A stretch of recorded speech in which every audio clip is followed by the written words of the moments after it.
This tutorial is aimed at anyone who has a project funded by the European Union or other institutions.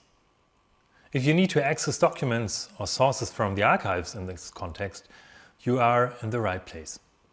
Because in the next few minutes, you will learn how to work successfully with archives and other memory institutions.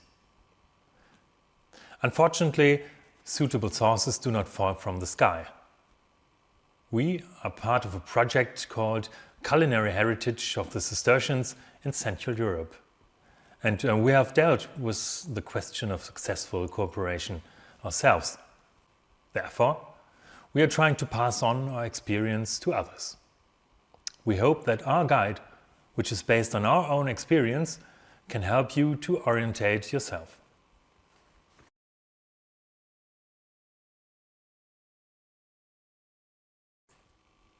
At the beginning of a project, you can be overwhelmed and you do not know where to start.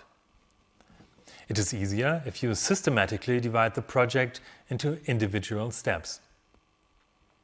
The first fundamental step in any research is to get to grips with the chosen topic. Long before you contact archives and other memory institutions, you should survey the scholarly literature. Then, try to formulate for yourself the topic that you would like to research in specific terms. In this context, you should formulate a question that outlines your own interest in the topic. Of course, the leading question can also be divided into several sub-questions. If necessary, initial hypotheses can also be formulated. Thus, it can be said that dealing with a chosen topic is fundamental to any research. Only then will you know which documents or sources are needed.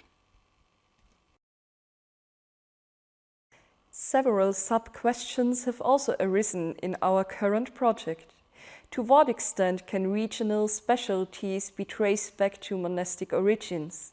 What was typical of the monks' table culture? Which forgotten culinary treasures can perhaps be rediscovered?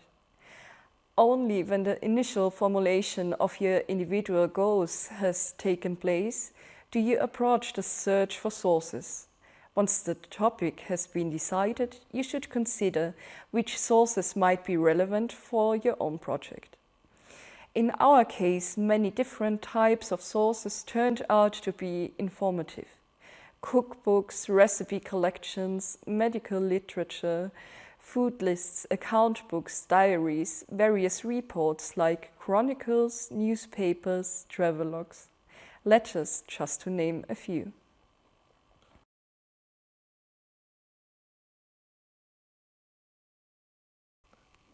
Once you have made up your mind which sources in general would be suitable, you can compare the source genres with specific sources you already know. Before searching the sources in archives and other memory institutions, it is advisable to be open to hints while you are doing literature research. It's best to make a note of all the relevant sources you have come across. Often, you already know more than you think, even if you have the feeling that you are starting from the scratch. An example from our last project would be the Rule of Saint Benedict, since this work was of great importance for the life of the Cistercians. In this code there are, among other things, references to the dietary obligations of the Benedictine monks, from which the Cistercians originated. For example, Saint Benedict writes about the commandment of silence at the table, that if you want something such as bread, you should make yourself known with a hand sign. From this remark, many monastic orders dedicated to the Benedictine rule developed their own sign language, which of course had to be taught. Thus we found instructions like the Monasteriales Indicia, a list of hand signs with occasional drawings written in Old English, which was used to teach the Benedictine sign language to the novices of the monastery. So we went from almost nothing to a vast amount of information about the behavior of the Cistercians at the table.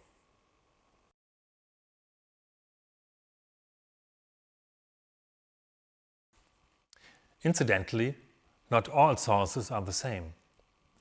They differ in their form and can therefore be divided into material sources, pictorial sources, and textual sources, among others.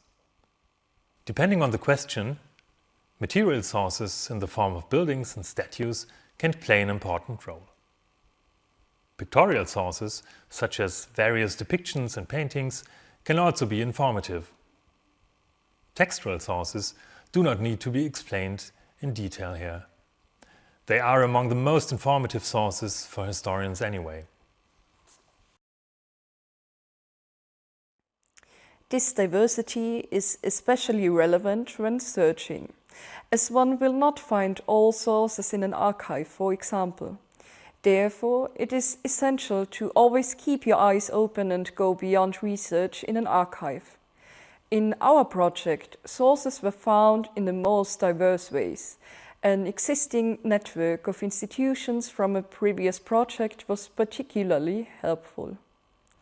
Does it make sense to ask yourself whether there is already a network that you can turn to? If this is not the case, it is never too late to build up your own network. To do this, one should again think carefully about the project and, based on this, contact the respective institutions that could be useful for the elaborated question.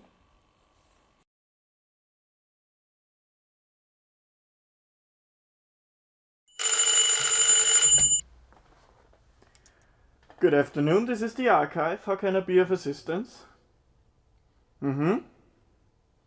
Okay. Yes. Everything about cooking and eating from the Neolithic Revolution to the fall of the Berlin Wall. And everything until noon tomorrow? Any other wishes? Okay. Goodbye.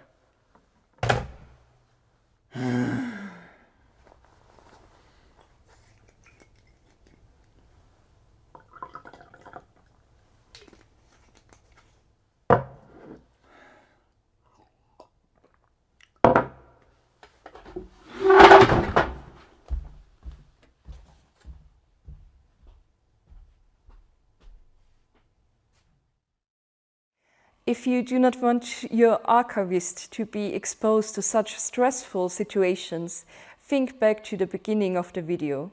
Concrete formulations are important, not only for yourself, but also for all the people who help you in your research.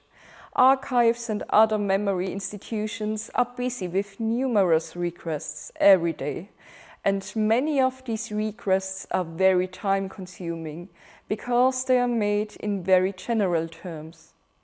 Save yourself time and the archivist's inconvenience by sending specific requests. Explanation of the research subject, time and space, possibly even specific source requests. The more concrete the information in the request, the better. This way, everyone is helped.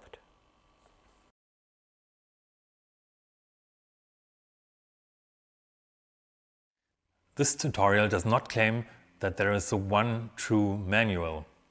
Rather, it is meant to show that there are multiple ways to facilitate communication with archives and other memory institutions. Research is the foundation of every project. Therefore, we hope that our experience can also help you. If there's one thing you can see from this tutorial, it is that there is not one recipe for success in research. Every project has its own requirements. And that's why we would like to conclude by giving you an important insight that we were able to make ourselves. Always remain open to the unexpected. During research, you will encounter clues of the most diverse nature, in literature or also through institutions. Don't follow your path too strictly and be open to the many sources you will encounter.